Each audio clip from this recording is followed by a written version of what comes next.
بسم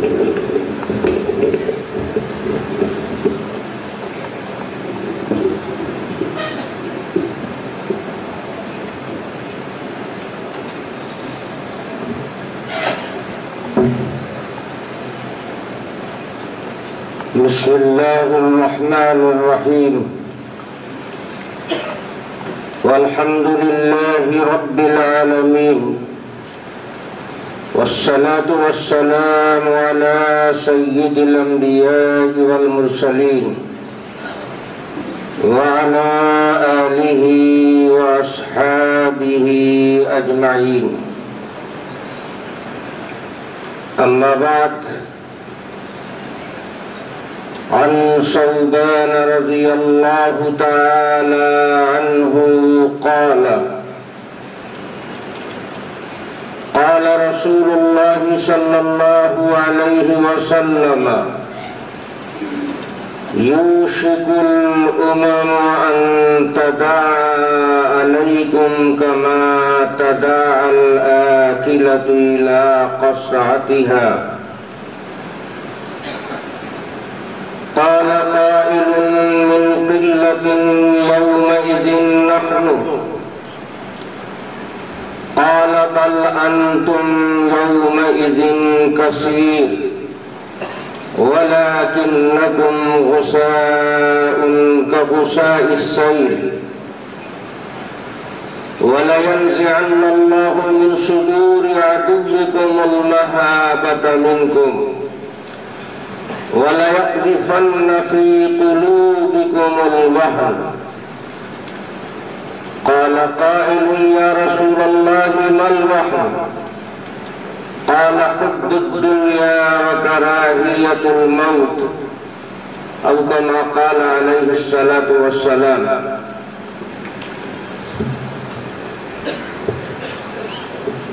معزز علماء کرام، بزرگوں، دوستوں، نوجوانوں، عزیزوں، اس وقت آپ حضرات کے سامنے ایک روایت نقل کی گئی ہے اور اسی کی روشنی میں چند باتیں آپ سب کی خدمت میں عرض کی جائیں گی، اس امید پر کہ آپ توجہ سے سماعت فرمائیں گے۔ اللہ تبارک و تعالی نے ہم انسانوں کی ہدایت کے لیے دوہرا انتظام فرمایا ہے۔ ایک طرف اس پاک پروردگار عالم نے انبیاء کرام علیہم الصلاۃ والتسلیم کو بھیج کر ہم پر احسان فرمایا ہے، تو دوسری طرف رب کائنات نے اپنی کتابوں کے نازل کرنے کا سلسلہ بھی رکھا ہے۔ اللہ کا نبی بھی اللہ کی طرف سے ہی بھیجا ہوا ہوتا ہے اور اللہ کی کتاب بھی اسی کی طرف سے بھیجی ہوتی ہے۔ اللہ تبارک و تعالی نے یہ دوہرا انتظام اس لیے فرمایا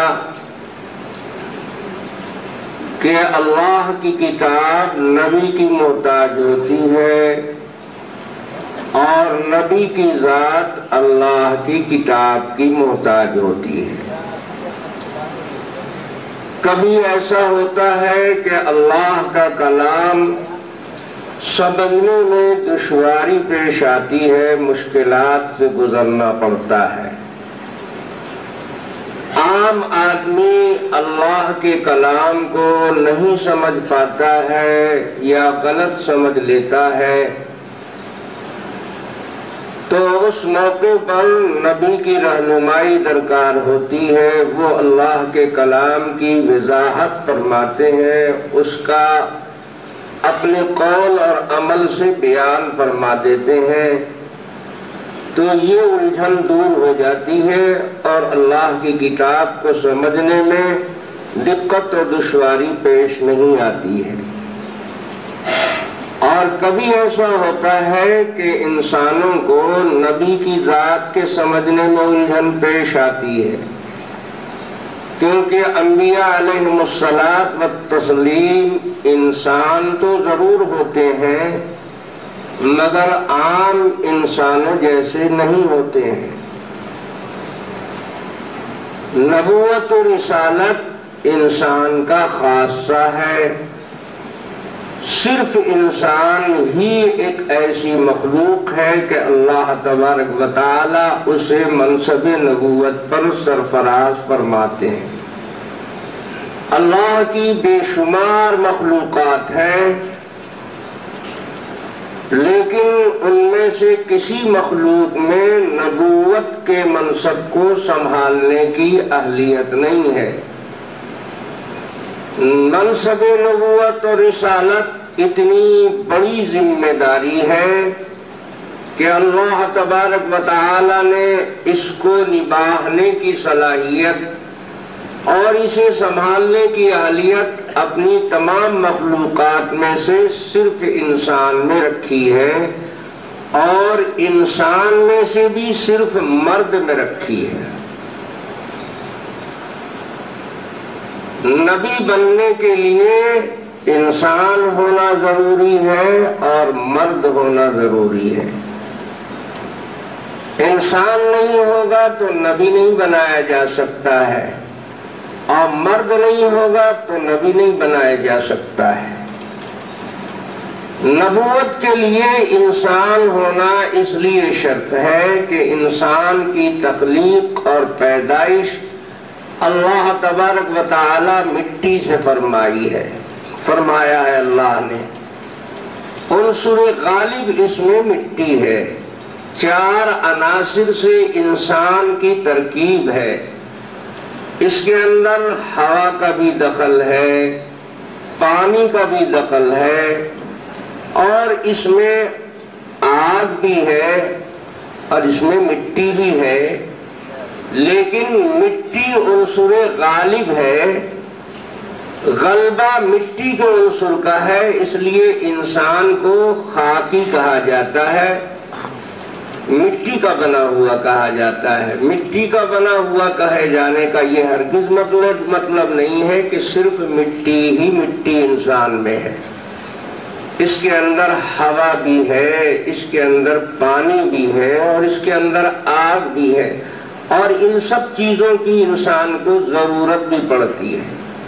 آدمی بغیر ہوا کے زندہ نہیں رہ سکتا ہے، اس کی زندگی کے لیے ہوا بھی لازمی چیز ہے۔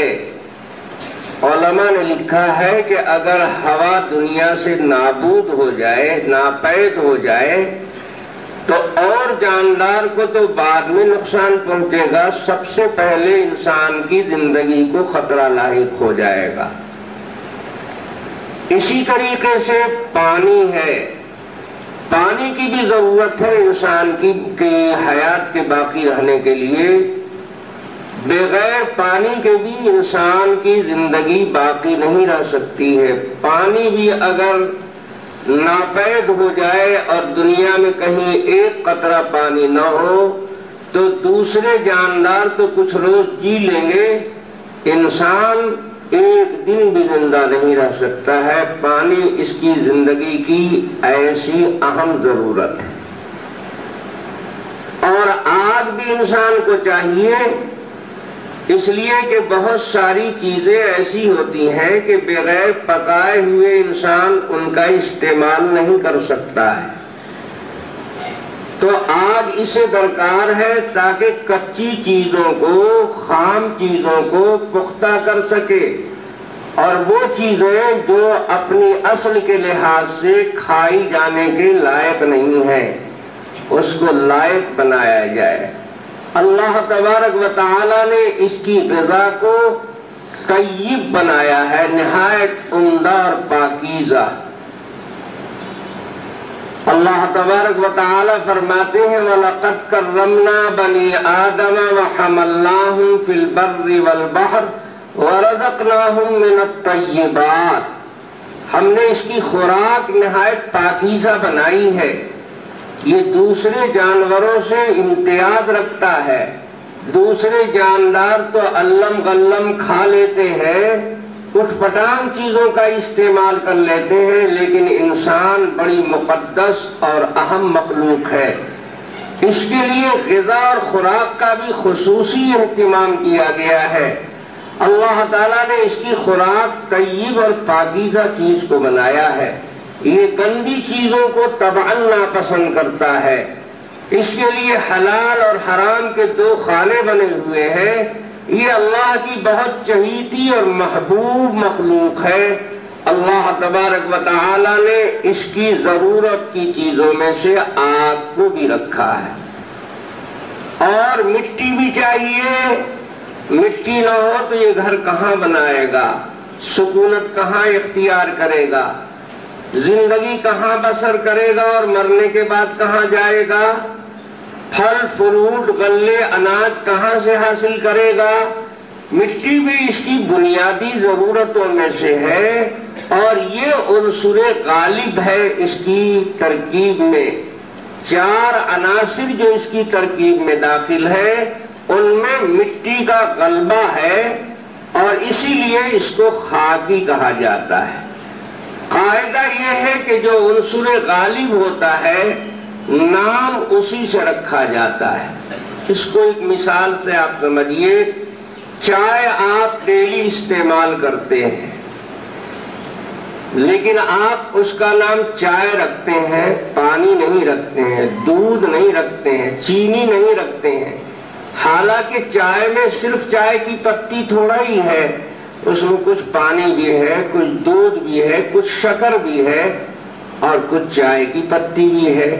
چار عنصر سے مرکب ہو کر وہ بنی ہے، لیکن پانی کا رنگ اب اس میں باقی نہیں رہ گیا ہے، دودھ کا کلر اپنی جگہ پر قائم نہیں رہ گیا ہے، اور شکر کا ڈھیلا اپنی جگہ پر باقی نہیں رہ گیا ہے، سب تحلیل ہو گئے اور سب کا رنگ ختم ہو گیا ہے۔ چائے کی پتی کا رنگ غالب ہو گیا ہے، غلبہ اس عنصر کا ہے، اس لیے اس کا نام چائے رکھا گیا۔ کوئی یہ نہیں کہتا ہے کہ میں پانی پی کر آیا ہوں، میں دودھ پی کر آ رہا ہوں، میں شکر کھا کر آیا ہوں، نہیں، سب کہتے ہیں کہ چائے پی ہے، حالانکہ پیا ہے اس نے شکر بھی، دودھ بھی، پانی بھی اور چائے بھی، لیکن غلبہ ہے کیونکہ چائے کا، اس لیے نام اس کا پڑ گیا چائے۔ اسی طرح سے چار عناصر انسان کی ترکیب میں ہے، لیکن عنصر غالب ہے مٹی، اس لیے اس کو کہا گیا خاکی۔ یہ مٹی سے بنا ہوا ہے، اور سارے انسان بلا استثناء مٹی سے بنائے گئے ہیں۔ یہ سمجھنا بہت بڑی بھول اور غلطی ہے کہ اللہ کے مقدس اور محبوب بندے کسی اور چیز سے بنائے گئے ہیں اور عام انسان کسی اور چیز سے بنایا گیا ہے۔ اللہ تبارک و تعالی نے سب سے پہلے کے پیغمبر حضرت آدم علیہ السلام، ان کے بارے میں فرمایا خلقہ من تراب، ہم نے آدم علیہ السلام کو بنایا ہے مٹی سے۔ معلوم ہوا کہ انبیاء بھی مٹی ہی سے بنائے جاتے ہیں، کسی اور دھات سے اور کسی اور عنصر سے اللہ تبارک و تعالی انہیں نہیں پیدا کرتا ہے۔ اور خوب اچھی طرح یاد رکھیے کہ یہ کوئی اختلافی مسئلہ نہیں ہے۔ بہت سے احمق اور نادان لوگ یہ پروپیگنڈا کرتے ہیں کہ مولانا طاہر صاحب جہاں جاتے ہیں وہاں اختلاف ہوتا ہے۔ یہ لوگ احمقوں کی جنت میں رہتے ہیں۔ جہاں اختلاف ہوتا ہے وہاں مولانا طاہر جاتے ہیں، جہاں جاتے ہیں وہاں اختلاف نہیں ہوتا ہے۔ اختلاف پہلے سے ہوتا ہے، بیماری پہلے سے ہوتی ہے، دوا وہاں بعد میں پہنچتی ہے۔ میں تو دوا کے طور پر استعمال کیا جاتا ہوں، صحت کی حالت میں کون مجھے یاد کرتا ہے؟ میرے اوپر اپنوں کا احسان کم ہے، غیروں کا احسان زیادہ ہے۔ صحت کا احسان کم ہے، بیماری کا احسان زیادہ ہے۔ لوگ بیمار پڑتے ہیں تب مجھے یاد کرتے ہیں، معلوم ہوا کہ بیماری پہلے سے ہوتی ہے، جھگڑا پہلے سے ہوتا ہے، میں وہاں بعد میں بلایا جاتا ہوں۔ لیکن لوگوں کی سمجھ اتنی الٹی ہے، اور نیک لوگ الٹی ہی سمجھ کے ہو ہی گئے ہیں آج کل۔ آج کل نیکی اور بے وقوفی دونوں کے معنی ڈکشنری میں ایک بن گئے ہیں۔ جو جتنا بڑا احمق اور بے وقوف ہو وہ اتنا ہی بڑا بزرگ ہو جاتا ہے۔ میرے بھائیوں، میرے بزرگوں، سمجھنے کی ضرورت ہے۔ میں جو بات کہتا ہوں وہ اختلافی نہیں ہوتی ہے، میں اتفاقی بات کرتا ہوں۔ تمام علماء کا اور سارے اہل علم کا متفق علیہ فیصلہ ہے کہ انبیاء علیہم السلام مٹی سے بنائے جاتے ہیں اور خاکی مخلوق میں سے، انسان میں سے ہوتے ہیں۔ اب میں کتنے علماء کی باتیں نقل کروں، بہت ساری باتیں نقل کروں تو سارا بیان نقل میں ختم ہو جائے گا۔ ایک حوالہ تو آپ کو دیتا ہوں ایک ایسے عالم کا کہ جس کو پوری دنیا اسلام مانتی ہے، ہر جماعت، ہر فرقے کے اہل علم جس کو مانتے ہیں، حضرت علامہ محمود آلوسی رحمت اللہ علیہ، جو حنفی عالم تھے اور بغداد کے مفتی تھے، جو خواجہ صاحب کا شہر ہے، غوث الاعظم کا جو شہر ہے، وہاں کے مفتی اعظم تھے اور حنفی مسلک کے تھے۔ انہوں نے ایک تفسیر لکھی ہے جو پوری دنیا اسلام میں پڑھی جاتی ہے اور تمام اہل علم اس کو تسلیم کرتے ہیں۔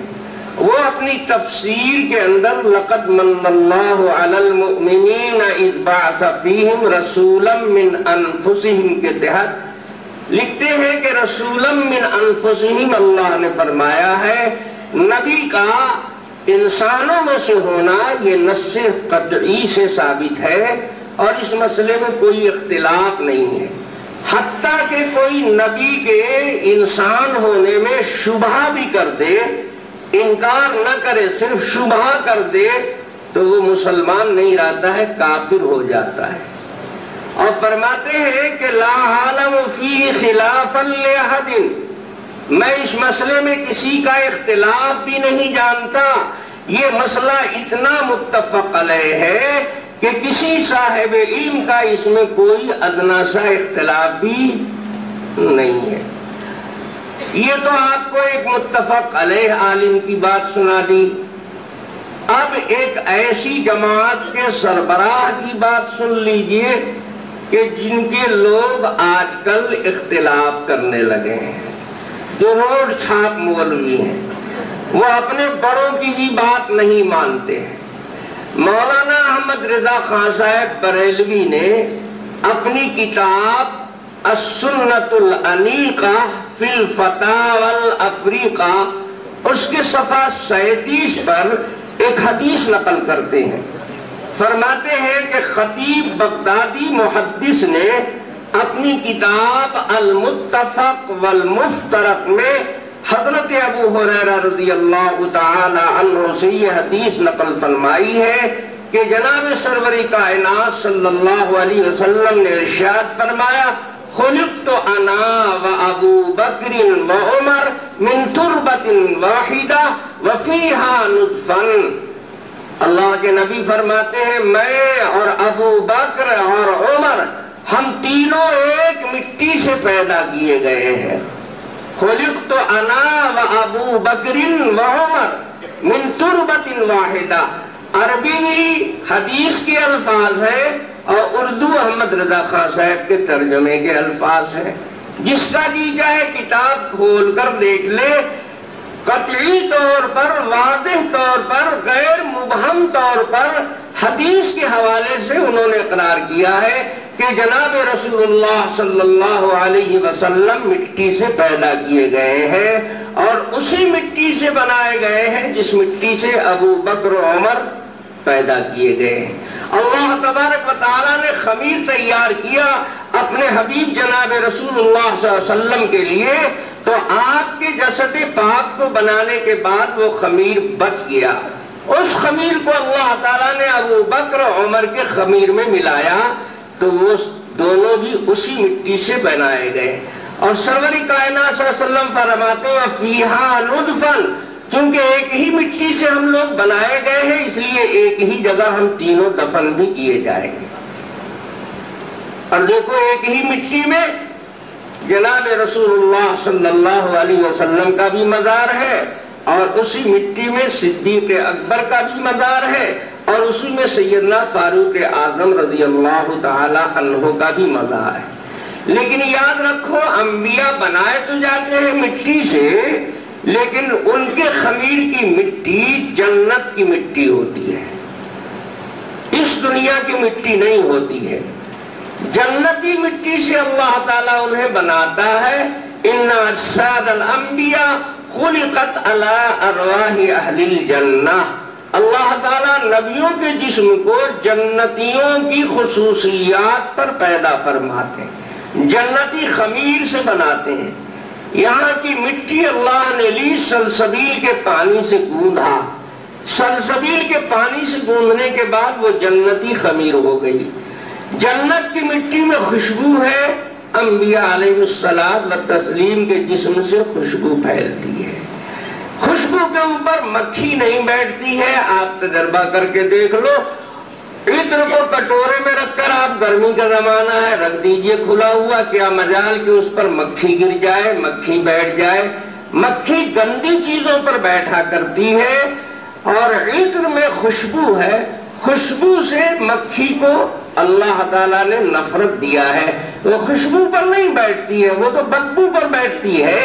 اس لیے پیغمبروں کے جسم پر مکھی نہیں بیٹھتی ہے، اور خوشبو میں کیڑے نہیں پیدا ہوتے ہیں. آپ کا جی چاہے عطر کی شیشی کو آپ کاٹ چڑھا کر خوب ٹائٹ کر کے اور 10 برس آپ بکس میں بند کر دیجئے، 10 سال کے بعد بھی نکالیں گے تو اس میں ایک کیڑا بھی نہیں پڑے گا. خوشبو میں کیڑے پیدا نہیں ہوتے، اس لیے پیغمبروں کے جسم میں بھی کیڑے نہیں پڑا کرتے ہیں. نہ جو جسم پیدا ہوتی ہے، نہ چلڑ ہوتا ہے، نہ کوئی اور کیڑا پیدا ہوتا ہے. آپ کے ذہن میں کچھ بات کھٹک رہی ہوگی، اس لیے کہ آپ لوگ فضائل اعمال ہی صرف پڑھتے ہیں اور دوسری کوئی کتاب پڑھتے نہیں ہیں. یہ آپ کی من جملہ حماقتوں میں سے ایک بڑی حماقت ہے.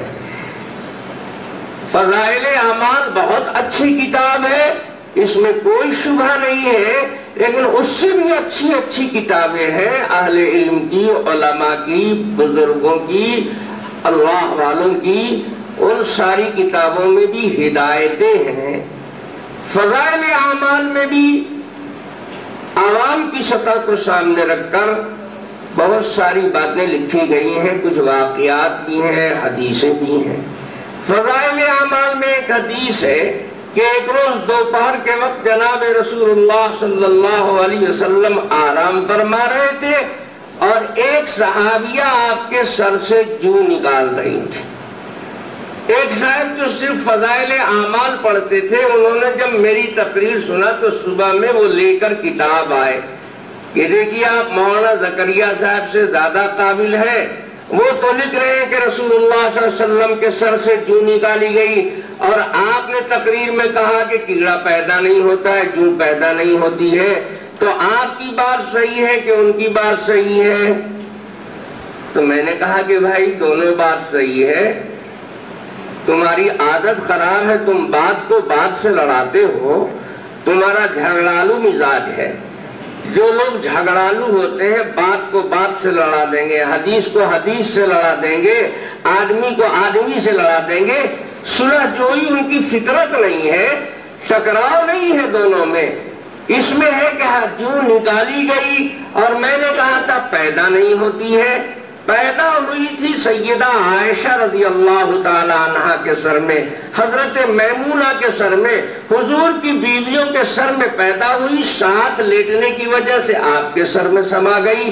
عورتوں کے بستر پر بھی اللہ کے نبی سویا کرتے تھے، ان کے بستر سے آپ کے جسم میں آ گئی. نکالی جہاں سے جا رہی ہے وہاں پیدا ہونا تو ضروری نہیں ہے. انہوں نے نکلنے کی بات لکھی ہے، وہ بھی حدیث سے لکھا ہے، صحیح ہے. اور میں نے پیدا ہونے کی بات کہی ہے، دونوں میں ٹکراؤ کہاں ہے؟ تو بیچارے کبھی سر کھجلا رہے تھے، کبھی بغل جھانک رہے تھے۔ کم علم آدمی ہوتا ہے تو ایسے ہی اٹھ پٹانگ چھاپ ہوتا ہے، باتوں کو ٹکراتا ہے۔ اہل علم کا یہ کام نہیں ہے، اہل علم ہر بات کی سیٹنگ کرتے ہیں۔ بڑے بڑے محدثین نے تضاد کو اور تعارض کو رفع کیا ہے۔ ہمارا مسلک جمع ہے، تطبیق ہے، متضاد باتیں ہو تو اس کو جمع کیا جائے گا، سب کو اپنی اپنی جگہ پر سیٹ کر کے سب کو مان لیا جائے گا۔ یہ طریقہ نہایت غلط ہے کہ ٹکراؤ پیدا کر کے ایک کو صحیح اور ایک کو غلط کیا جائے، اس سے بڑے خطرناک نتائج پیدا ہوتے ہیں۔ آدمی کی عادت تو بگڑ ہی جاتی ہے، جب ٹکرانے کا مزاج بنے گا تو حدیث کو جھٹلانا ہوگا تو قرآن سے ٹکرا دے گا، کہے گا کہ یہ حدیث قرآن کے خلاف ہے لہذا کنڈم، یہ حدیث ضعیف ہے اور صحیح سے ٹکرا گئی لہذا کنڈم۔ اصل تو اس کے دل میں جذبہ ہے ٹکرانے کا اور جھٹلانے کا۔ اب اس کو کوئی بہانہ چاہیے تو پڑھا لکھا آدمی ہے، یہ ڈائریکٹ تو نہیں کہے گا کہ میں نبی کی نہیں مانتا، میں خدا کی نہیں مانتا، اپنی خواہش کے لیے بہانے بناتا ہے۔ اس لیے یہ عادت بری ہے، اس کے نتائج برے ہیں، اس سے گریز کرنا چاہیے، پرہیز کرنا چاہیے۔ تو میں یہ عرض کر رہا تھا کہ اللہ تبارک و تعالی نے سب کو مٹی سے بنایا ہے، حتیٰ کہ انبیاء علیہ الصلاۃ والتسلیم کو بھی مٹی سے بنایا ہے، لیکن اللہ تعالیٰ نبیوں کے جسم کو جنت کی خمیر سے بناتے ہیں، جنت کی مٹی سے بناتے ہیں۔ جناب رسول اللہ صلی اللہ علیہ وسلم کا جو روضہ پر انوار ہے گنبد خضرا، اس کے نیچے حجرہ حضرت عائشہ رضی اللہ تعالیٰ عنہ کا ہے۔ اس وقت تانبے کی پیتل کی محراب نما گیٹ ٹائپ کا بنا دیا ہے سعودی حکومت نے، وہاں پر بخاری کی حدیث لکھی ہوئی ہے، قال النبی صلی اللہ علیہ وسلم ما بین بیتی و منبری روضۃ من ریاض الجنہ۔ اللہ کے نبی نے ارشاد فرمایا ہے کہ میرے کمرے سے، میرے مکان سے لے کر میرے منبر تک کی جو زمین کا حصہ ہے یہ روضۃ من ریاض الجنہ، جنت کے ٹکڑوں میں کا ایک ٹکڑا ہے۔ محدثین کرام کی زیادہ تر جماعت یہ کہتی ہے کہ اتنا حصہ جو حجرہ عائشہ سے لے کر منبر رسول کا ہے وہ دیکھنے میں زمین معلوم ہوتا ہے لیکن یہاں کی زمین نہیں ہے، اللہ نے جنت کی زمین لا کر وہاں جوڑ دیا، اس لیے جنت کی کیاری کہا جاتا ہے۔ حجاج کرام کو حکم ہے کہ اس میں 2 رکعت ضرور پڑھ لیں، وہ 2 رکعت جنت کی نماز ہو جائے گی یا جنت میں لے جائے گی، اس لیے اس کو جنت کی کیاری کہا جاتا ہے۔ اور اسی حدیث سے یہ بات ثابت ہو گئی کہ اللہ تبارک و تعالی نے رسول اللہ صلی اللہ علیہ وسلم کو پیدا فرمایا ہے جنت کی مٹی سے، کیونکہ قاعدہ حدیث میں یہ بیان کیا گیا کہ ہر آدمی مرنے کے بعد وہیں پہنچ جاتا ہے جہاں کی مٹی سے اس کو اللہ تعالیٰ نے پیدا کیا ہے، ہر آدمی کا مزار وہیں بنتا ہے جہاں کی مٹی سے اللہ تعالیٰ نے اس کے جسم کو بنایا تھا، یہی قاعدہ ہے۔ اس کے خلاف کسی عارض کی وجہ سے ہوتا ہے، اگر کوئی عارض اور مانع نہ ہو تو قدرتاً ہر آدمی وہیں پہنچتا ہے، پہنچی وہاں پہ خاک جہاں کا خمیر تھا، آدمی وہیں پہنچ جاتا۔ اور یہ ایسی کھلی ہوئی حقیقت ہے کہ آپ بھی دفن کرنے کے وقت اس کا اقرار اور اظہار کرتے ہیں، مردوں کو آپ دفن کرتے ہیں تو رسول اللہ صلی اللہ علیہ وسلم نے اس کا طریقہ بتایا کہ قبر سے کھود کر جو مٹی نکالی گئی ہے اسی مٹی کو دونوں ہاتھ میں تھوڑا سا لے کر اور قبر پر ڈالیے اور پڑھیے منہا خلقناکم، اسی سے تم کو پیدا کیا تھا، وفیہا نعیدکم، اور اسی میں تم کو واپس کر رہے ہیں۔ معلوم ہوا کہ پیدا بھی یہی سے ہوا تھا، تبھی نہ واپس نعید اور اعادہ عربی زبان میں پہلی جگہ پر لوٹنے کو کہتے ہیں۔ معلوم ہوا کہ نعیدکم قرآن نے استعمال کیا، اس کا مطلب ہوا کہ تمہاری پہلی جگہ یہ تھی، یہیں سے پہلے نکالا گیا تھا پھر یہاں لایا گیا۔ کوئی صاحب تعویل نہ کرنے پائے، اس لیے اللہ تعالیٰ نے پہلے اشارے سے بتایا، اس کے بعد تصریح کر دی وَمِنْهَا نُخْرِجُكُمْ تَارَةً أُخْرَىٰ، اور اسی سے ہم کو تم کو دوبارہ نکالیں گے۔ دوبارہ نکالیں گے مطلب پہلے بھی نکالا تھا یہیں سے، تب نہ دوبارہ ہوا، نہیں تو یہ تو پہلی بار ہوگا نا۔ کتنا صاف صحیح بات ہے۔ اب جب یہ آپ سمجھ گئے تو اگر کوئی کہتا ہے کہ صاحب یہ ضعیف روایت ہے تو وہ خود ضعیف العقل ہے۔ روایت ضعیف نہیں ہوگی جب اس کا مستدل مضمون قرآن سے میل کھا رہا ہے، تو اس میں کوئی ذوق بھی ہو تو اس کا انجبار ہو گیا۔ مضمون تو قرآن کے مطابق ہے تو راوی نے اس میں غلطی نہیں کی ہے۔ یہ بات سمجھ گئے؟ اب ایک بات آپ اور سمجھیے، جناب رسول اللہ صلی اللہ علیہ وسلم کا انتقال ہوا مدینہ منورہ میں۔ آپ کا جب انتقال ہو گیا تو صحابہ کرام میں اختلاف ہوا۔ صحابہ بیٹھے مشورے کے لیے، ایک جماعت نے کہا کہ حضور کو دفن کرنے کے لیے مکہ مکرمہ لے جانا چاہیے، کیونکہ ہر آدمی کو اس کے عزیزوں رشتہ داروں کے درمیان دفن کرنا چاہیے۔ تو حضور کے آباء و اجداد پورا خاندان تو مکے میں مدفون ہے، آپ کا وطن تو وہاں تھا، آپ ہجرت کر کے یہاں آئے تو یہاں تھے آپ کے آباء و اجداد اور رشتہ دار لوگوں کا قبر نہیں ہے، تو آپ کے سارے بزرگوں اور بڑوں کی قبر مکے میں ہے، آپ کو بھی وہیں لے چل کر دفن کرنا چاہیے۔ دوسرے صحابہ نے کہا کہ یہ کیا بات ہوئی، حضور کے سارے رشتہ دار تو بہت قریبی تھے، سب چچا ہوتا تو سب کافر تھے، اور حضور نبی ہے، کافروں سے نبی کا کیا رشتہ، اس لیے حضور سے اب ان کی کوئی رشتہ داری نہیں، تو ان کے رشتہ دار تو ایمان والے ہیں اور ان کے رشتہ دار تو انبیاء ہیں، آپ تو نبیوں کی برادری کے ہیں، تو جہاں زیادہ نبیوں کا مزار ہے وہاں لے چل کر آپ کو دفن کیا جائے، بیت المقدس لے چلا جائے گا۔ دو رائے آئی، تیسری رائے یہ آئی کہ بیت المقدس تو بہت دور ہے اور رسول اللہ صلی اللہ علیہ وسلم بھی ایک ہی بار معراج میں گئے ہیں، اور مکہ مکرمہ تو کفار و مشرکین کی قبروں کی جگہ ہے حضور کے خاندان میں۔ اللہ کے نبی جب ہجرت کر کے مدینہ آئے تو مدینے کا مشہور قبرستان بقیع غرقد کہلاتا تھا۔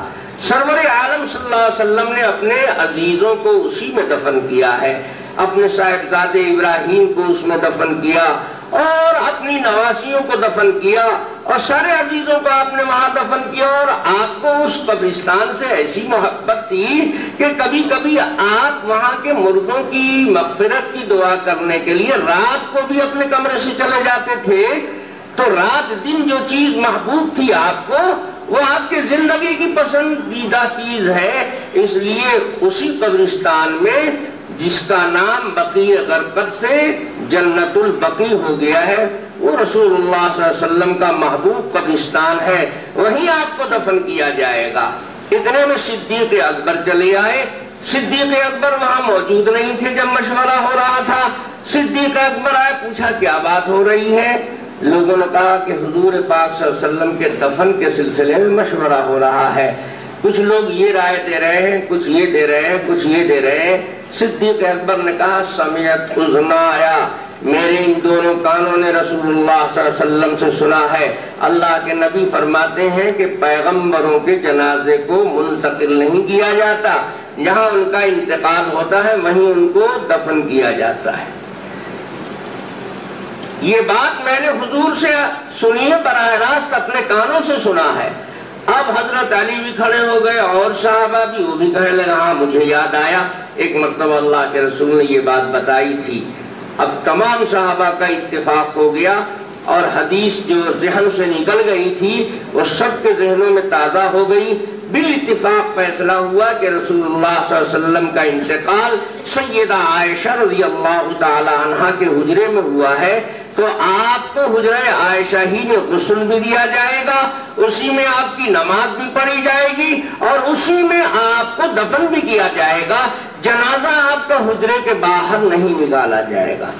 اور حجرہ حضرت عائشہ کا کتنا بڑا تھا، کوئی اتنا بڑا حال تو تھا نہیں، چھوٹا سا حجرہ تھا، اس زمانے میں نہ پختہ عمارت ہوتی تھی، نہ بڑے بڑے حال بنتے تھے، رہائش کے لیے گزر بسر کے لیے چھوٹے سے کمرے بن جاتے تھے۔ تو سیدہ عائشہ رضی اللہ تعالی عنہا کے حجرے میں 30,000 کا مجمع تو سما نہیں سکتا تھا، اس لیے جناب رسول اللہ صلی اللہ علیہ وسلم کی نماز جنازہ بھی بڑی جماعت کے ساتھ نہیں ہوئی، 2-2 4-4 5-5 جمع ہو کر کے اس حجرے میں جمع ہوتے اور نماز پڑھتے اور جماعت نہیں بناتے، کیونکہ صدیق اکبر نے بتایا تھا کہ ہوا امامنا حیا و میتا، اللہ کے نبی زندگی میں بھی ہمارے امام، انتقال کے بعد بھی ہمارے امام۔ آپ کا امام کون بنے گا؟ آپ خود امام ہیں۔ تو بلا جماعت لوگوں نے کی نماز جنازہ پڑھی اور آپ کو حجرہ عائشہ میں دفن کیا گیا، چونکہ حضرت عائشہ رضی اللہ تعالی عنہا کے ہی گود میں حضور کا انتقال ہوا تھا۔ صحیح بخاری میں روایت ہے، توفی رسول اللہ صلی اللہ علیہ وسلم بین حاقنتی و ذاقنتی او کما قالت، حضرت عائشہ فرماتی ہیں اللہ کے نبی حبیب کا انتقال روح پرواز کی ہے آپ کی میری ٹھوڑی اور میرے گود کے بیچ میں، حضرت عائشہ کی آغوش میں، انہی کے باری میں حضور پاک صلی اللہ علیہ وسلم کا انتقال انہی کے حجرے میں ہوا ہے، اس لیے آپ صلی اللہ علیہ وسلم کا مزار بھی وہیں تیار کیا گیا۔ اور 30,000 صحابہ حضور کے جنازے میں، تجہیز میں، تدفین میں شریک تھے، کیونکہ رسول اللہ صلی اللہ علیہ وسلم کی حیات مبارکہ میں مدینے کی آبادی 30,000 تھی اور مکہ مکرمہ کی 60,000 تھی، اور یہ بات ناممکن ہے کہ کوئی صحابی مدینے کے اندر موجود ہو اور رسول اللہ صلی اللہ علیہ وسلم کے جنازے میں شریک نہ ہوا ہو۔ 30,000 حضور کے جنازے میں شریک صحابہ جو مدینے کے باشندے تھے، سب نے جناب رسول اللہ صلی اللہ علیہ وسلم کے روضہ پاک پر، قبر اطہر پر مٹی اسی طریقے پر ڈالی جو طریقہ اللہ کے نبی سے سیکھا تھا۔ اور رسول اللہ صلی اللہ علیہ وسلم نے طریقہ کیا سکھایا تھا کہ تھوڑی تھوڑی قبر کی مٹی ہاتھ میں لے کر 3 مرتبہ قبر پر ڈالو اور پڑھو، پہلی مرتبہ منہا خلقناکم، دوسری مرتبہ فیہا نعیدکم، اور تیسری مرتبہ منہا نخرجکم تارۃ اخری، یہ تینوں مرتبہ پوری آیت پڑھ دو تو گویا 30,000 صحابہ کا دستخطی عقیدہ اور اعلانیہ عقیدہ ہے کہ منہا خلقناکم، اے نبی آپ کو مٹی ہی سے پیدا کیا تھا، وَمِنْهَا فِيهَا نُعِيدُكُمْ، اور اسی میں واپس کر رہے ہیں اور اسی سے آپ کو پھر اٹھایا بھی جائے گا۔ لیکن آج لوگوں کو شبہ لگ گیا ہے، بتاؤ 30,000 کا جو صحابہ کا متفق علیہ فیصلہ ہے اس میں شبہ لگا کہ اس کو روڈ چھاپ مول، جو الف کے معنی لٹھ نہیں جانتا ہے، اس بیوقوف کو دھوکہ لگ گیا کہ نبی مٹی سے نہیں پیدا کیے گئے ہیں، کسی اور چیز سے پیدا کیے۔ ارے احمق اور بیوقوف، جب نبی بشر نہیں ہوگا تو نبی کیسے ہو جائے گا؟ بشریت تو شرط ہے نبوت کے لیے۔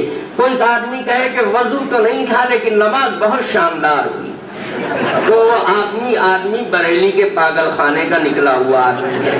جب وضو ہی نہیں تھا نماز شاندار کیا ہوئی؟ بے وضو کہیں نماز ہوتی ہے؟ عمدہ تجوید سے قرات کرنے سے اور سکون اور آداب کی رعایت کے ساتھ رکوع سجدہ کرنے سے نماز کب صحیح ہوگی؟ جب وضو بھی ہو۔ وضو ہی نہیں تو یہ ساری سجاوٹ بیکار ہے۔ نبوت کے لیے بشریت اسی طرح شرط ہے جیسے نماز کے لیے وضو شرط ہے۔ اگر نبوت کا انکار نہیں کرتا ہے، بشریت کا انکار کر دیا، اگر نماز نہیں خراب کی وضو خراب کر دیا تو نماز تو آٹومیٹک خود خراب ہو گئی۔ بشریت کا انکار نبوت کے انکار کے بغیر ہو ہی نہیں سکتا، اس لیے بشریت میں ادنا درجے کا شبہ کرنے سے آدمی مرتد ہو جاتا ہے۔ اگر پہلے سے مسلمان ہے اس کا نکاح ٹوٹ جاتا ہے۔ یہ ساری امت کا اجماعی مسئلہ ہے۔ بہار شریعت ایک کتاب ہے، اس کو بہت سے بیوقوف سمجھتے ہیں بہار شریعت ہے، یعنی خالی بہار میں یہ شریعت چلتی ہے۔ ایسا نہیں، ہو تو آگ لگانے والی کتاب ہے، ہر جگہ بہار آ جاتی ہے اس کی طرف سے۔ اس کا اصل نام تھا باہر شریعت، یعنی آؤٹ آف شریعت مسئلے مسائل اس میں لکھے ہوئے ہیں۔ کاتب کی غلطی سے باہر شریعت بن گئی وہ کتاب۔ اس میں پہلے حصے میں عقائد کا بیان ہے، صفحہ 10 پر جلد اول کے عقائد نبیوں کے سلسلے میں، نبوت کے سلسلے میں کیا عقیدہ رکھنا چاہیے اس کا بیان شروع ہوتا ہے۔ اس میں لکھا ہوا ہے عقیدہ انبیاء سب کے سب بشر تھے اور مرد، سارے پیغمبر بشر تھے اور مرد۔ معلوم ہے کہ عقیدہ ان کا بھی ہے کہ سارے نبی بشر ہیں، جو بشر نہیں ہوگا وہ نبی نہیں، اور جو مرد نہیں ہوگا وہ نبی نہیں ہے۔ بشر ہی ایک مخلوق ہے جس میں نبوت کو سنبھالنے کی اہلیت ہے۔ حضرت مجدد الفسانی رحمت اللہ علیہ فرماتے ہیں کہ نبیوں کا درجہ فرشتوں سے بڑا ہوتا ہے، اور یہ درجہ ان کو اس لیے ملتا ہے کہ یہ خاک سے پیدا کیے جاتے ہیں، اور فرشتے خاک سے نہیں پیدا کیے جاتے ہیں۔ مجدد الفسانی کے الفاظ ہیں اما در نبوت و رسالت مرتبہ است کے ملک بان رسیدہ است وہاں از جہت عنصر خاک انداست، اور یہ شان خاک کے عنصر کی وجہ سے نبی میں آئی ہے۔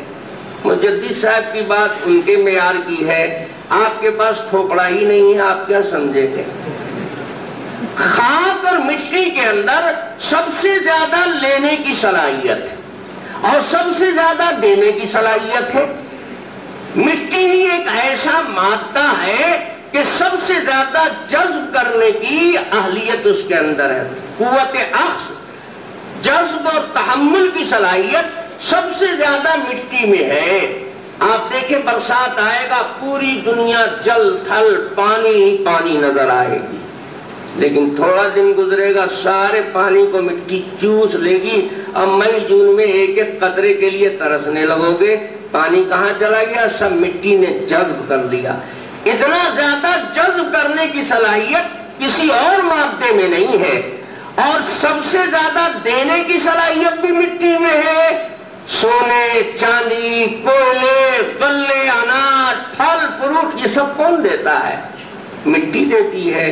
تو نبی کو سب سے زیادہ لینے والا ہونا چاہیے اور سب سے زیادہ دینے والا ہونا چاہیے، کیونکہ اللہ کی طرف سے سب سے زیادہ فیض انہی کو لینا ہے، تو سب سے زیادہ لینے کی صلاحیت نبی میں ہونا چاہیے، اور یہ صلاحیت عنصر خاک میں ہے، تو نبی کا خاکی ہونا ضروری ہے تاکہ اس کے فیض کو خوب اچھی طرح اپنی ذات میں پیوست کرے، اور اس کی مخلوق کو سب سے زیادہ فیض رسانی کا کام کرنا ہے، دینا ہے نبی کو، تو دینے میں بھی سب سے زیادہ آگے اور لینے میں بھی سب سے زیادہ آگے، اور یہ دونوں صفت مٹی کے اندر ہے۔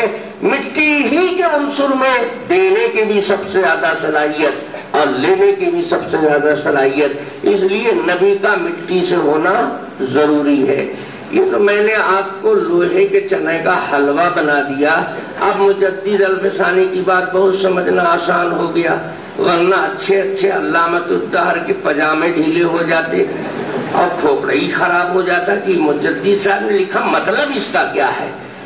بڑوں کی بات سمجھنا بہت کھوپڑا چاہیے اور بڑی دماغ اور بڑے علم کی ضرورت پیش آتی ہے۔ تو عرض یہ کر رہا تھا کہ مٹی ایک ایسی چیز ہے کہ اس سے بلند کوئی چیز نہیں، اس سے زیادہ قیمتی کوئی چیز نہیں۔ سونا مٹی سے کم قیمت ہے، لیکن آپ اپنی جہالت اور بدعقلی سے سمجھتے ہیں کہ سونا زیادہ قیمتی ہے۔ ارے سونے کا ریٹ متعین ہے، اس سے تھوڑا بہت تفاوت کے ساتھ ہر جگہ سونا مل جائے گا، 10 20 100 50 کے فرق سے سونا جہاں چاہو خرید لو، لیکن مٹی کا ریٹ متعین نہیں ہے، ہر جگہ 100 50 کے تفاوت سے مٹی نہیں ملے گی۔ گاؤں دیہات میں لے لو، تھوڑی زمین دیکھو ایک دم کم قیمت میں، سورت میں آ جاؤ اور قیمت بے حساب بڑھ گئی، بمبے چلے جاؤ اور لندن چلے جاؤ، کتنا بڑھے گا اس کا ریٹ، کوئی انتہا نہیں ہے۔ مٹی وہ عنصر ہے کہ اس کی قیمت حصن و مانن کوئی متعین نہیں کر سکتا ہے، کوئی حد نہیں اس پر لگائی جا سکتی ہے۔ یہ تو حصی قیمت اس کی بڑی اور مانوی قیمت اللہ اکبر آپ کے سورت کی مٹی، اجمیر کی مٹی، بیت المقدس کی مٹی، مکہ کی مٹی اور مدینے کی مٹی سب ایک ریٹ میں ہے۔ کون عقل کا اندھا ہوگا اور کس کا ایمان اتنا چوپٹ ہوگا جو کہہ دے گا کہ مدینے کی مٹی کے ٹکر میں سورت کی مٹی ہے؟ مانوی مرتبہ مٹی کا بڑھ رہا ہے، بڑھتے بڑھتے عرش سے اوپر چلا گیا۔ علماء فرماتے ہیں کہ جہاں میرے آقا جناب رسول اللہ صلی اللہ علیہ وسلم آرام فرما رہے ہیں، زمین کے اس سٹے کی بلندی عرش سے بھی اوپر۔ بتاؤ مٹی کے ریٹ کو کوئی متعین کر سکتا ہے؟ سونا کبھی عرش کے مقابلے میں آ سکتا ہے؟ کوئی دھات عرش کا مقابلہ نہیں کر سکتی ہے۔ سب سے قیمتی چیز مٹی ہے، اس لیے اشرف المخلوقات کو اللہ نے مٹی سے بنایا، اور انبیاء اشرف المخلوقات کے اندر اشرف اور اعلیٰ ہوتے ہیں، تو اللہ ان کو گھٹیا چیز سے بنائے گا؟ سب سے بڑھیا مخلوق کو اللہ نے مٹی سے بنایا، اور اس بڑھیا میں جو بڑھیا اللہ اس کو گھٹیا چیز سے بنائے گا؟ نور اور نار کی حیثیت مٹی سے نیچی ہے۔ فرشتے وہ حیثیت اور مقام نہیں رکھتے جو مقام اللہ تبارک و تعالی نے انبیاء علیہ الصلوۃ والتسلیم کو عطا فرمایا ہے۔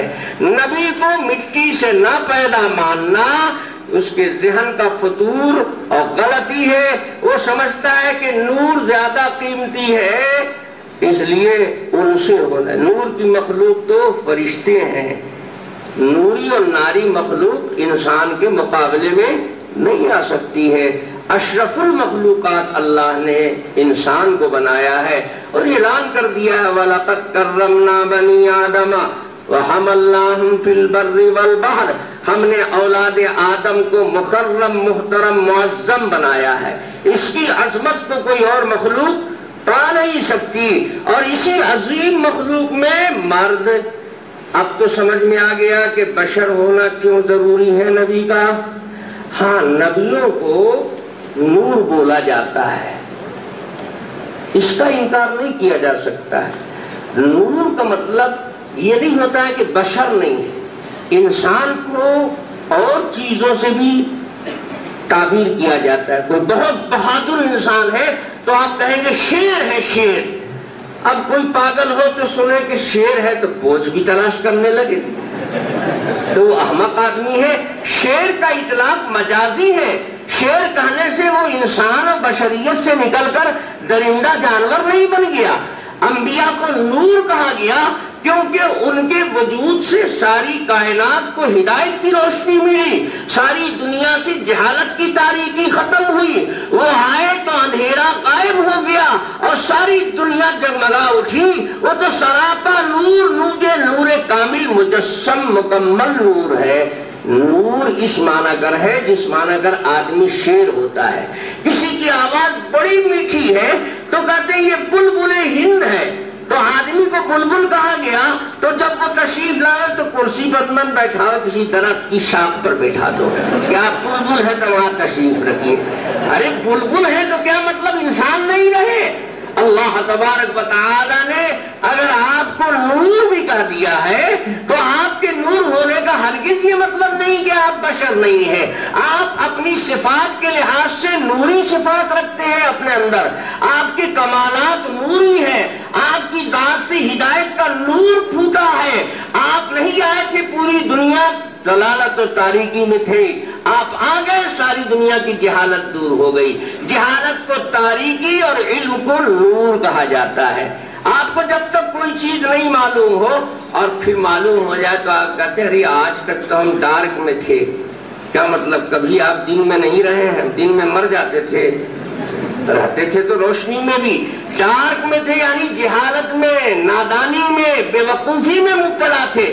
آج یہ چیز میرے علم میں آئی تو اب ہم روشنی میں آ گئے۔ تو روشنی کہا جاتا ہے ہر زبان میں علم کو، ہدایت کو، اور اس کے مقابلے میں جہالت اور ضلالت کو تاریکی کہا جاتا ہے۔ اللہ تبارک و تعالیٰ نے اسی لیے اپنی کتاب کو نور کہا ہے، قرآن کو نور کہا گیا، تورات کو نور کہا گیا۔ کیوں؟ یخرجہم من الظلمات الی النور۔ یہ کتاب لوگوں کو بے علمی کی اندھیر سے اس کی ظلمت سے نکالتی ہے علم و ہدایت کے نور کی طرف۔ جب کتاب ہدایت کی طرف نکالتی ہے تو صاحب کتاب، جن کا یہ کتاب ادنا سا معجزہ ہے، وہ پیغمبر کی ذات تو زیادہ لوگوں کو ہدایت دیتی ہے اور تاریکی سے نکالتی ہے، اس لیے نبی کو نور کہا گیا۔ ٹھیک ہے، کوئی اس کا انکار نہیں کرتا، یہ ایسے ہی ہے جیسے بہادر انسان کو شیر کہا جاتا ہے، جیسے اچھی آواز والے اور میٹھی اور شیریں زبان والے کو بلبل و طوطی کہا جاتا ہے، اسی طرح سے نبیوں کو نور کہا گیا، اور یقیناً وہ نور ہے، سراپا نور ہے۔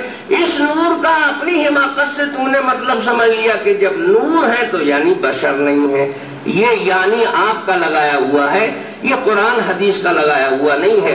قرآن و حدیث میں تو تنصیص ہے، صراحت ہے بشریت کی، اور نبی پاک صلی اللہ علیہ وسلم تو فرماتے ہیں کہ میں بشر کے سوا کچھ ہوں ہی نہیں۔ کچھ ہونے کا مطلب یہ ہے کہ اگر بشر نہ رہوں تو نبی کیسے رہوں گا؟ حل کنت الا بشرا رسولا، میں اور کیا ہوں سوا بشر اور رسول کے؟ رسول ہوں بشریت کے ساتھ، بشر نہیں تو رسول نہیں۔ اور یاد رکھو بشر میں بھی مرد ہونا ضروری ہے، عورت نبی نہیں بنائی جا سکتی ہے۔ کیوں؟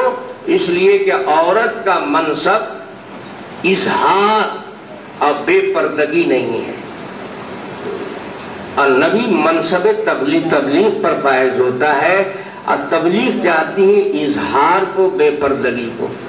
کوئی آدمی پردے میں بیٹھ کر بات کرے، اس کی بات بے اثر ہوگی، سننے والے اس سے متاثر نہیں ہوں گے۔ ٹیپ سے تم تقریر سن لو، مزہ نہیں آئے گا، اور دیکھ کر سامنے بیٹھ کر سنو، انقلاب زندگی میں آ جائے گا۔ اس لیے مبلغ کا بے پردہ ہونا ضروری ہے۔ انبیاء میں کوئی نبی پردے میں نہیں رہا کرتا تھا۔ اللہ کے حبیب فرماتے ہیں انا النذیر العریان، میں کھلم کھلا بے پردہ ڈرانے والا ہوں۔ عورت نبی ہوگی تو کھلم کھلا گھومے گی، کھل کر بات کرے گی۔ پتہ یہ لگا تبلیغ کا منصب عورتوں کے لیے نہیں ہے۔ اب جاہل لوگ جو چاہے بنا دیں، جاہلوں کا دماغ کیا قاعدہ تو جانتا نہیں، تو فائدے کے پیچھے دوڑتے ہیں۔ عورت لگ جائے گی تبلیغ میں تو بہت فائدہ ہوگا، گھر والی سدھر جائے گی تو گھر سدھر جائے گا، انقلاب آ جائے گا۔ اس احمق کو پتہ نہیں ہے کہ شریعت کی گاڑی فائدے کے پہیے پر نہیں چلتی ہے، قاعدے کے پہیے پر چلتی ہے۔ قاعدہ نہیں چاہتا ہے لاکھ فائدہ ہو اس کے اندر، فائدے کے پیچھے دوڑو گے۔ آج کل تو عورتوں کے مدرسے کھل گئے ہیں، عالمہ حافظہ قاریہ بنتی ہیں، ایک حافظہ قاریہ کو مؤذن بنا دو، دیکھو کتنا فائدہ ہوتا ہے۔ خدا کی قسم لہرا کے جب اذان دے گی، ساری آواری اور گنڈے پہلی صف میں آ کے بیٹھ جائیں گے، تبلیغی جماعت کا بوجھ اتر جائے گا۔ کتنا فائدہ ہوگا؟ کیا اس فائدے کی بنیاد پر ایسا کرو گے؟ پتہ یہ چلا کہ شریعت میں جو فائدہ دیکھتا ہے اس کا ذہن تجارتی اور کاروباری ہے، وہ شریعت کے مزاج کو نہیں جانتا، وہ شریعت کو بھی کاروبار اور تجارت سمجھ رہا ہے۔ اگر فائدے سے گاڑی چلتی تو شراب اور جوئے کو حرام نہیں کیا جاتا، قرآن کہتا اس میں بھی فائدہ ہے، لیکن قاعدہ نہیں چاہتا ہے۔ سمجھ میں آیا؟ بات تو بہت کھری لگے گی آپ کو، بندے کو اس کی پرواہ نہیں ہے کہ کون خوش ہوتا ہے کون ناراض ہوتا ہے، مسئلہ نہیں بدل جاتا ہے۔ بزرگوں کی حماقتوں سے دین نہیں بدلے گا۔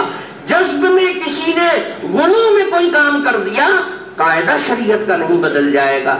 عورت کا منصب تبلیغ نہیں ہے، اس لیے 1,24,000 میں ایک بطور مثال بھی عورت نبی بنائی گئی نہیں بنائی۔ اور دیکھو ایک بہت بڑی وجہ اور بھی ہے، یہ تو ایک وجہ میں نے بیان کیا، سب نہیں بیان کر دیا۔ بہت سے بے وقوف لوگ کہتے ہیں کہ مولانا صاحب روز روز آپ کو بلائیں گے، اتنا پیسہ خرچ ہوگا، ایسا کیجئے کہ آپ ہم ہی کو اپنے جیسا بنا دیجئے۔ ایسے احمق لوگوں کی بھی کمی نہیں ہے۔ بتائیے 40 سال کی محنت کے بعد تو ابھی میں ہی مکمل نہیں ہوا ہوں، اور آپ کو 40 دن میں کوئی چلہ ہے کہ ایک چلہ لگا لو مولوی بن جاؤ؟ یہ ایسا عجوبہ نہیں ہے۔ اس کے لیے بہت عمر اور بڑے علم کی ضرورت پیش آتی ہے۔ یہ نہ سمجھیے گا کہ ایک مسئلہ بیان کیا تو مکمل بیان کر دیا، سب ادھورا بیان رہتا ہے، مکمل نہیں ہوتا ہے۔ جدھر دماغ چلا، جس پہلو پر روشنی ڈال دی گئی۔ عورت نبی اس لیے بھی نہیں بنائی جا سکتی ہے کہ عورت کی طہارت اور اس کی نجاست اپنے اختیار میں نہیں ہے. وہ پاک رہنا بھی چاہے تو پورے مہینے پاک رہ سکتی ہے، اور نبی پورے مہینے پاک رہنا چاہے تو پاک رہے گا. کیوں؟ نبیوں کی نجاست اختیاری ہوتی ہے. نبی اپنے اختیار سے جب چاہے ناپاک ہوگا، بیوی سے بستری کرے گا ناپاک ہو جائے گا، لیکن غیر اختیاری ناپاکی نبی کے پاس نہیں آ سکتی. خواب میں بدخوابی میں احتلام ہو جائے، یہ ناپاکی اپنے اختیار کی نہیں ہے. پیغمبروں کو احتلام نہیں ہوتا ہے. لم یحتلم نبی قط، کسی نبی کو احتلام نہیں ہوتا، کیونکہ احتلام غیر اختیاری ناپاکی کا نام ہے، اور نبی کی ناپاکی اختیاری ہوگی، اس کی طہارت اپنے اختیار میں. جب ناپاک جتنا دیر چاہے گا اتنا اپنے اختیار سے ہوگا، تو اس کی طہارت بھی اپنے اختیار میں. ناپاکی غیر اختیاری ہو تو مجبور ہے، ناپاک ہے، اور آ گیا فرشتہ وہی لے کر، تب کہاں جائے گا فرشتہ؟ ناپاک کے پاس تو آئے گا نہیں. تب فرشتے کو کہنا پڑے گا کہ ابھی رکیے، وہ بیگ لوٹیے، یا ادھر کھڑے رہیے. تو عورت اگر نبی بنا دی جائے تو فرشتہ بلا روک ٹوک اس کے پاس بے دھڑک نہیں آ سکتا ہے. اور نبی کے پاس اللہ تبارک و تعالی فرشتوں کی آمد رفت وہی کب آ جائے گی کوئی ٹھکانہ نہیں ہے. اس لیے جتنے ٹائم کے لیے نبی ناپاک ہوگا اتنے ہی ٹائم اپنے اختیار سے ناپاک ہوگا. تو طہارت اس کی پاکی اختیار میں ہے، وہ چاہے عمر بھر پاک رہنا تو رہ سکتا ہے. وہ کبھی عورت سے ہم بستر نہ ہو، شادی ہی نہ کرے، اور شادی کیا تو جب چاہے ہم بستر ہو اتنی ہی دیر کے لیے ناپاک ہوگا. بدخوابی نہیں ہوگی، نیند میں احتلام نہیں ہوگا، ناپاکی غیر اختیاری لاحق نہیں ہوگی. اس لیے عورت کو نبی نہیں بنایا گیا. اب تو آپ کو شوق نہیں نہ ہوگا عورت ہونے کا. بہت سے بیوقوف سوچتے ہیں کہ اللہ تعالی ہم کو عورت ہی بنا دیتا ہے. یہ لوگ بھی انٹرنیشنل بیوقوف ہیں. عورت گھٹیا مخلوق ہے مرد کے مقابلے میں. اللہ تعالیٰ نے آپ کو مرد بنایا ہے. جس مرد کے دل میں عورت بننے کی تمنا ہو وہ شیطان کا بھائی ہے، احمق ہے. عورت آرزو کر سکتی ہے مرد بننے کی، مرد آرزو نہیں کر سکتا ہے عورت بننے کی. جس کو 100 روپے کا نوٹ دیا وہ دعا کرے اللہ میاں 5 روپے دے، تو کہا جائے گا یہ احمق آدمی ہے. اس کو اتنا بھی پتہ نہیں کہ 5 کم ہوتا ہے 100 سے. اللہ نے 100 دے رکھا ہے، یہ 5 کی دعا کر رہا ہے. ارے اس کو دعا کرنے سے اللہ تعالیٰ 100 دیا، آپ نے 500 دے دیجئے. اس کو 99 کا چکر ہونا چاہیے نہ کہ 98 کا. عورت دعا کرے اور اس کے دل میں خواہش ہو کہ اللہ ہم کو مرد بنا دیتے تو کیا اچھا ہوتا ہے. یہ عورت کے دل میں آرزو پیدا ہوتی ہے، لیکن کسی مرد کے دل میں آرزو نہیں پیدا ہوتی کہ میں عورت ہوتا. الا یہ کہ کوئی زیادہ چلا اللہ لگا دے تو اس کے دل میں کیا پیدا ہو جائے گا ہم کہہ نہیں سکتے ہیں. یہ کھوپڑا خراب لوگ ہیں، علم سے کوئی مطلب نہیں ہے، اور چلا لگانے کے بعد مولوی بن جاتے ہیں. علماء کی حیثیت ان کے نزدیک کم ہو جاتی ہے.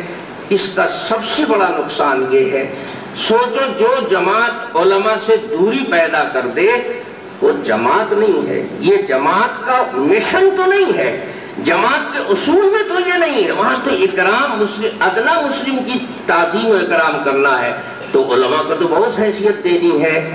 جماعت یہ سکھاتی نہیں ہے، لیکن سیکھنے والے مزاج اپنا جماعت میں ٹھوس دیتے ہیں. یہ جماعت کی طرف سے پڑھایا نہیں جاتا. کچھ پڑھ لکھ کے لوگ جاتے ہیں تو وہ جماعت میں اپنا مزاج داخل کر دیتے ہیں. اس لیے آپ یہ نہ سمجھیے گا کہ میں جماعت پر تنقید کر رہا ہوں. جماعت پر تنقید نہیں، جماعت بہت اچھی ہے. اسی جماعت کے لوگ علماء کی بہت تعظیم کرتے ہیں، مدرسوں کا بہت تعاون کرتے ہیں، وہ جماعت کے اصول کی پابندی کرتے ہیں. لیکن جو بے اصول ہو جاتے ہیں اور بزرگوں نے جو اس کے لیے قواعد مرتب کی اس کی رعایت نہیں کرتے، وہ بے لگام ہو جاتے ہیں. ان کی وجہ سے جماعت بھی بدنام ہوتی ہے. جیسے مدرسے میں کوئی بدماش طالب علم آ گیا، چوری کر لیا، تو اب یہ کوئی کہے کہ مدرسہ چوری سکھاتا ہے، یہ اس کے سمجھ کی کمی ہے. مدرسے میں چوری نہیں سکھایا جاتا ہے. چوری سے تو گریز پرہیز کی مشق کرائی جاتی ہے. غلط آ گیا تھا اس نے چوری کر لیا. ایسی جماعت یہ نہیں سکھاتی ہے. جماعت کے اصول اور ضابطے بڑے عالموں نے سوچ سمجھ کر بنایا ہے. لیکن ہوتا یہ ہے کہ جب کوئی چیز قابو سے نکل جاتی ہے اور بے اصولی پر تل جاتی ہے تو اچھی چیز بھی الٹی ہو جاتی ہے, اس کا ریئیکشن ہو جاتا ہے. بے جگہ استعمال سے ریئیکشن ہو جائے گا. اب ایک بیوقوف نے پڑھا کہ انڈا بہت اچھی غذا ہے, اس میں وٹامن ہی وٹامن ہے, بس آؤ دیکھا نہ تھا اس کا بچہ جو آج پیدا ہوا تھا بہت کمزور تھا تو اس نے سوچا کہ اس کی وٹامن تو بہت ضروری ہے, اس کے لیے انڈے ہی کھلا دیا. وہ بیچارہ ابھی آیا ہی تھا, رخصت بھی ہو گیا. تو رخصت کیوں ہو گیا؟ بے جگہ استعمال کر دیا. حرام نہیں کھلایا, کھلایا حلال ہی غذا. لیکن ہر حلال غذا ہر ایک کو سوٹ نہیں کرتی ہے, ہر ایک کے لیے فائدے مند نہیں ہوتی ہے. ایسی غلط قسم کے لوگ جب آ جاتے ہیں تو اس کو صحت مند بنانے کے, وہ تو کل کے گنڈے تھے, بدماش تھے, مزاج تھوڑی تبدیل ہو گیا. کرتا پاجامہ پہن لینے سے, داڑھی رکھ لینے سے مزاج تبدیل ہو جاتا ہے. وقت آئے گا پھر اسی گنڈا گردی پر اتر جائیں گے. جب گردت جبلت نہیں گردت. بہت سے لوگ تو صرف اس لیے جماعت میں نکل جاتے ہیں کہ وہ کئی مقدمات میں گرفتار ہے, وہ اپنی شکل بدل کے چھپ جاتے ہیں, تو ان کا مقصد نیک نہیں ہے. اس کا مطلب یہ نہیں کہ یہ سب جماعت سکھاتی, جماعت نہیں سکھاتی ہے. جماعت تو بیچاری پردہ بن جاتی ہے ان برے لوگوں کے لیے بھی, اور اپنے پردے میں چھپا لیتی ہے. یہ جماعت کی خوبی ہے. اور ہر نیک عمل کا یہی فائدہ ہے, وہ برائی کے لیے چادر بن جاتا ہے. میرے بھائیوں, میری بات اس لیے آپ نہ سنیے گا کہ میں کوئی جماعت مخالف آدمی ہوں. میں اس لیے سناتا ہوں آپ کو کہ اس کی جو کمزوریاں ہیں اس سے آپ بچیں, اس میں جو غلو آ گیا ہے اس سے آپ پرہیز کریں, اس میں جو غلطیاں شامل ہو گئی ہیں اس سے اپنے آپ کو بچائیے. اس لیے نہیں کہ آپ جماعت سے کٹ جائیے, معاذ اللہ, یہ میرا منشا نہیں ہے. بات کو صحیح ڈھنگ سے سمجھنے کی کوشش کیجیے, ورنہ ایسا نہ کہ اٹھ پٹانگ سمجھ لیجیے. ایک مولوی صاحب بیچارے تقریر کر رہے تھے, سننے والے جھوم رہے تھے, عرش کا طواف کر رہے تھے. مولانا صاحب نے کہا کہ پیاز حرام ہے. صبح آ کر اپنے گھر سے سب پیاز نکال کے پھینکوا دیا. کہا کہ مولانا صاحب نے رات تقریر کیا پیاز حرام ہے. تو مولانا صاحب کہا کہ پیاز حرام کریں گے تو بیاض یعنی سود حرام بتا رہے تھے. اس نے سنا پیاز. ایک مولوی صاحب کے پاس ایک بڑھیا آئی, اس نے کہا کہ میرا لڑکا بہت بیمار ہے, مولوی صاحب دعا کر دو. مولوی صاحب نے کہا کہ ارے بچے کو جتنی محبت ماں کو ہوتی ہے اتنی محبت کسی کو اور تھوڑی ہی ہوگی. تیرا بچہ ہے, تیری محبت کا کیا پوچھنا. تو جو دل کے درد کے ساتھ دعا کرے گی اللہ تعالیٰ تیری دعا زیادہ سنیں گے. میرا بچہ تو نہیں ہے, میرا لخت جگر تو نہیں ہے, لے میں دعا تو کر دیتا ہوں, لیکن یاد رکھ تو بھی دعا کیا کر, رو رو کر, خاص وقت میں اللہ سے دعا کیا کر. اس نے کہا کیسے دعا کروں گی؟ مولوی صاحب نے کہا کہ اپنے لڑکے کے لیے اللہ سے شفا مانگنا, اے اللہ میرے بچے کو شفا دے دے. مولوی صاحب تو چلے گئے. وہ بیچاری ہندوستان کی عورت شفا سمجھتی نہیں تھی. اس نے تہجد پڑھ پڑھ کر رو رو کر اللہ سے کہا اللہ میرے بچے کو شفا دے دے, میرے بچے کو شفا دے دے. بچہ مر گیا. مر گیا. وہ مولوی صاحب کو کھوجتی چلی گئی, مولوی نے کیسی الٹی دعا سکھا دیا تھا, ہم نے صحت مانگا تھا, لڑکا تو مر گیا. خدا کی شان مولوی صاحب سے بھیٹ ہو گئی. اس نے کہا وہ مولوی صاحب تم الٹی دعا بتا دیتے ہو. کہا کیا ہوا؟ کہا میرا لڑکا مر گیا. تم سے ہم نے دعا کرنے کے لیے صحت کے لیے کہا تھا, تم نے الٹی دعا کر دیا, ہم کو بھی الٹی سکھا دیا. مولوی صاحب نے کہا کہ میں نے تو سیدھی دعا کی تھی, اس کے لیے شفا مانگا تھا اللہ سے, تم کو بھی یہی سکھا کر گیا تھا, تم کیسے دعا کرتی تھی؟ کہنے لگی کہ میں تہجد کی نماز پڑھ کر خوب رو رو کر اپنے بچے کے لیے اللہ سے کہتی تھی اللہ میرے لڑکے کو شفا دے دے. کہا لا حول ولا قوت, میں نے شفا نہ بتایا تھا تو تو نے شفا بنا دیا, زیر کو زبر کر دیا. کتنا بڑا فرق ہو گیا. شفا کے معنی ہے صحت, بیماری کو دور ہو جانا, اور شفا کے معنی ہے کنارہ. کنتم علی شفا حفرۃ من النار فانقذکم منہا. تو قبرستان تو کنارے ہی ہوتی ہے. تو نے اپنے بچے کے لیے کنارہ مانگا تو اللہ نے کنارے لگا دیا. تو ایسے ہی کچھ لوگ شفا کو شفا سمجھ جاتے ہیں. بہت سے لوگ تقریر سن کے جائیں گے، کہیں کون خناس مولوی کو بنا لیا، وہ سب جماعتیں کو ملیا میٹ کر دیا. میرے بھائی جماعت کو ملیا میٹ نہیں کرو، جماعت والوں میں کچھ گڑبڑ لوگ ہیں، وہ جماعت کے لیے باعث بدنامی ہے.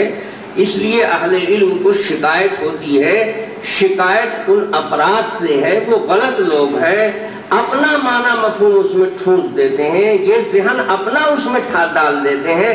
یہ جماعت میں مشق نہیں کرایا جاتا. جماعت یہ نہیں سکھاتی ہے، جماعت یہ نہیں سکھاتی ہے کہ مدرسوں سے کچھ نہیں ہوتا، عالموں سے کچھ نہیں ہوتا، جلسوں سے کچھ نہیں ہوتا. یہ جماعت نہیں سکھاتی ہے، یہ خود سے یہ بات جماعت میں بولتے رہتے ہیں. یہ ان کی بات ہے، اپنی بات، اور اس پر لیبل لگا دیا جماعت کا. یہ ان کی خباثت ہے، اس پر لیبل لگا دیا ہے جماعت کا. شیشی میں بھر دیا پیشاب، لیبل لگا دیا عطر مجموعہ کا. تو میں یہ کہتا ہوں کہ عطر جب خریدو تو کاغ ہٹا کر چیکر سے پوچھ لیا کرو. یہ چیکر اللہ نے دیا، یہ چیک کر کے بتا دے گا کہ میٹیریل کیسا ہے. لوگ کہتے ہیں نہیں، چیک کرنے کی ضرورت نہیں ہے، صرف شیشی کا سائز دیکھ لو، لیبل دیکھ لو، خرید لو، کاغ مت ہٹاؤ، چیک مت کرو. تو عید کے دن ایک بار لبھیڑیں گے، تو عید ہی کے دن لبھیڑ لو گے تو اس دن کیا فائدہ ہوگا؟ اس دن تو پچھتائے بھی پچھتانا بیکار ہوگا. اس لیے چیک کرو، ہر چیز کو گہرائی میں اتر کر سمجھنے کی کوشش کرو. علم والوں سے رابطہ کرو گے، اہل علم کے قریب آؤ گے، سارے مسائل انشاءاللہ حل ہو جائیں گے اور کوئی تضاد اختلاف نہیں رہے گا. اختلاف تضاد جب تک جہالت میں ہے آدمی اسی وقت تک رہتا ہے. جب علم کے اجالے میں آ گیا، اختلاف کہاں تضاد کہاں. بات تو بہت دور چلی گئی. میں شروع کہاں سے ہوا تھا کہ اللہ تبارک و تعالی نبیوں کو بھی بھیجتے ہیں اور کتابوں کو بھی بھیجتے ہیں. دونوں لازم ملزوم ہیں. ایک کے سمجھنے میں دشواری ہو تو دوسرے سے پوچھ لو، کتاب کے سمجھنے میں دشواری ہو نبی سے پوچھ لو، اور نبی کی ذات کے سمجھنے میں الجھن پیش آئے تو اللہ کی کتاب سے پوچھ لو. کتاب اللہ رسول اللہ کا تعلق کراتی ہے، اور رسول اللہ کتاب اللہ کے مراد کی تعین اور بیان فرماتے ہیں.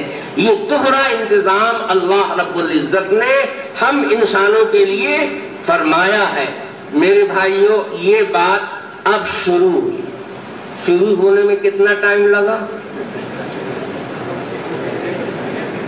1.5 گھنٹہ. اب سوچو آپ کی یہ بات ختم کتنے میں ہوگی؟ تو ہمارا تو کام ختم ہو جائے گا. میں بوڑھا آدمی 1 درجن بیماری ساتھ لیے پھرتا ہوں اور اتنا لمبا سفر کر کے بتائیے اب یہ ختم ہونا چاہیے تھا بات نا، اب شروع ہو. تو ہم کو بھی اطمینان ہے، آپ کو بھی اطمینان ہے کہ چلو آج کم سے کم شروع تو ہو گئی. اب 3 دن کے بعد ختم تھوڑا ہی ہو جائے گی، شروع اور ختم کے پیچھے میں رہے گی. یہ 2-3 دن کا مسئلہ تو ہے نہیں، ایک مسئلہ 3 گھنٹے 4 گھنٹے وقت چاہتا ہے، تب تفصیل سے کوئی بات ہوتی ہے. اللہ تبارک و تعالی آپ کو بھی حیات بخشے، اور اتنے سارے لوگ دعا کر دیں گے تو انشاءاللہ اللہ میری عمر بھی برکت دے دے گا. آپ زندہ سلامت رہیں گے، میں زندہ رہوں گا، تو یار زندہ صحبت باقی. وآخر دعوانا ان الحمدللہ رب العالمین. کل آپ زیادہ تعداد میں آئیں گے تو میں زیادہ دیر تک آپ سے بات کروں گا، اور کل آپ پہلے آئیں گے تو میں بھی انشاءاللہ پہلے شروع ہو جاؤں گا. ہر آدمی اپنے ساتھ 10 آدمی کو لے کر آئے گا. مجھ کو بلایا تھا آپ نے تو بند کمرے میں پروگرام کیوں رکھا؟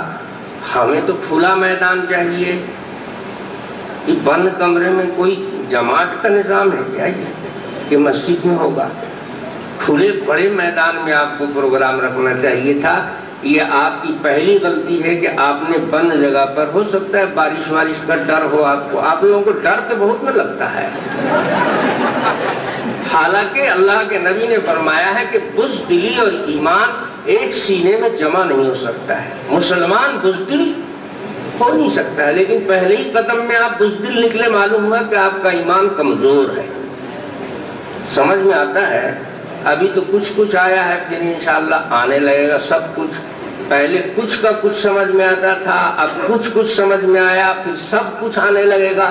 ایک وقت آئے گا کہ آپ کہیں گے کہ اب تو ہم ہی سب سمجھنے لگے، مولوی صاحب کی ضرورت ہی نہیں ہے۔ خدا کرے کہ وہ دن بھی آ جائے کہ آپ مجھ سے زیادہ سمجھدار ہو جائیں۔ ہم وہ مولوی نہیں ہیں کہ چاہیں کہ صاحب قوم جاہل رہے، کہ دال روٹی چلتی رہے۔ ہم تو چاہتے ہیں کہ پوری قوم سمجھدار ہو جائے۔ یہ قوم چونکہ سمجھدار نہیں ہے، اس لیے جاہل بھی مولوی بنا پھر رہا ہے۔ قوم میں سمجھ آ جائے گی تو جاہلوں کے لیے جگہ نہیں رہے گی۔ یہ جو کرتا پاجامہ امامہ پہن کر کے لوگ علامہ بن جاتے ہیں تو جہالت کی وجہ سے ان کی دال گلتی ہے۔ آپ کی بیداری اگر آپ میں آ جائے، سوجھ بوجھ پیدا ہو جائے تو انشاءاللہ آپ ناپنے لگیں گے کہ کون کتنے پانی میں ہے۔ کل انشاءاللہ آپ پہلے آئیں گے۔ دیکھو یار، انشاءاللہ بھی دو قسم کا ہو گیا ہے۔ ایک انگریزوں کا انشاءاللہ ہے، وہ لوگ بولتے ہیں انشاءاللہ ٹالا، یعنی ارادہ کرنے کا نہیں ہے، مولوی صاحب کو بیوقوف بنا رہے ہیں، سامنے والے کو ٹال رہے ہیں، تو وہی انشاءاللہ آپ کا ٹالا والا ہے۔ ٹالا والا نہیں ہے نا، ایمان والے کا انشاءاللہ تعالی ہے، پکا ارادہ ہے کرنے کا، لیکن اپنے اوپر ناز نہیں ہے، اللہ چاہیں گے تب ہوگا، تو اس لیے انشاءاللہ تعالی ارادہ پکا ہے نا۔ سویرے آؤ گے اور ہر آدمی 10 کو ساتھ لے کر آئے گا۔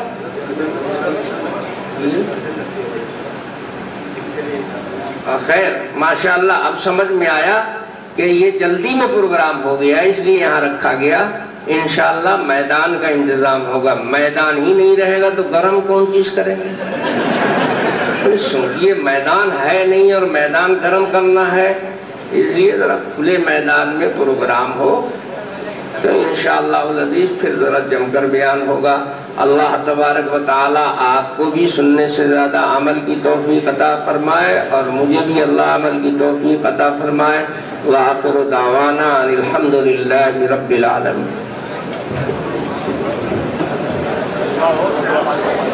بھائی انتشار مت پیدا کرو، دعا کر کے جاؤ۔ اتنا وقت دے دیا آپ نے، 5 منٹ دعا کے لیے تو رک جاؤ۔